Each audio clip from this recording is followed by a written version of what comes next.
Hi, welcome. We're continuing again talking about describing motion, and now we're going to look at how graphs can help us to describe the motion, or how can we represent the motion of an object on a graph. Now let's look at these graphs here that I have drawn. You would see here this is displacement versus time, and you'll see that we have got a direct proportionality kind of a situation here. And therefore, we have a situation where we have a straight line, and from a straight line, you know that we can get the gradient of a straight line. And that gradient of a straight line is given by change in x, delta x there, over change in delta t. Okay, so when you do that, if you check here, you will see that the gradient m would be equal to the acceleration. It will be equal to change in the vertical axis over the change in time. And if you look at this actually gives you the velocity of the object. So, and this gradient here, a, remember, m, it's constant. Okay, so it is not changing. Now, if it is constant, when we come to plot velocity versus time for that situation, for this situation, we will find the velocity to be constant at a particular value. Okay, so this will be the point, or this will be the value of velocity there. It won't be changing throughout as the time changes, because we have got a constant velocity. In fact, this is constant velocity, not acceleration. It's delta x over delta t. I'm sorry about that. That's why I showed it like that there. So now you have got constant velocity, and your v here is constant, and that graph there shows you that it is constant. It is not changing throughout. As time changes, okay, the velocity remains constant. It is the same. Now, if velocity is remaining constant, if we continue with the same situation and we want to now talk about acceleration, I was quick to talk of acceleration and yet we're still talking velocity. Now let's talk about it, acceleration here, for the same motion.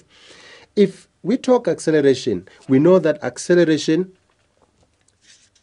is the rate of change of velocity. So we've got v final minus v initial over delta t. Now, we have got a situation where v initial here is the same as v final at that point. So if the two are the same, you've got a situation where they are equal. So vf minus vi becomes 0. So divided by delta t. So it tells you that your acceleration actually equals 0 meters per square second. Okay, so really you don't have much of view there. So that is what your acceleration is there. In other words, you've got 0 acceleration in this situation. Now, how do you plot that on a graph? That's why we've got the line there for acceleration versus time graph going along the origin here, along the x-axis from the origin in that way. It tells us that our acceleration equals 0 meters per square second. Okay, that's okay. Now we can continue and look at some other graphs here quickly. Let's see if we can describe what is happening here. In this situation here, you've got velocity and time, delta t there.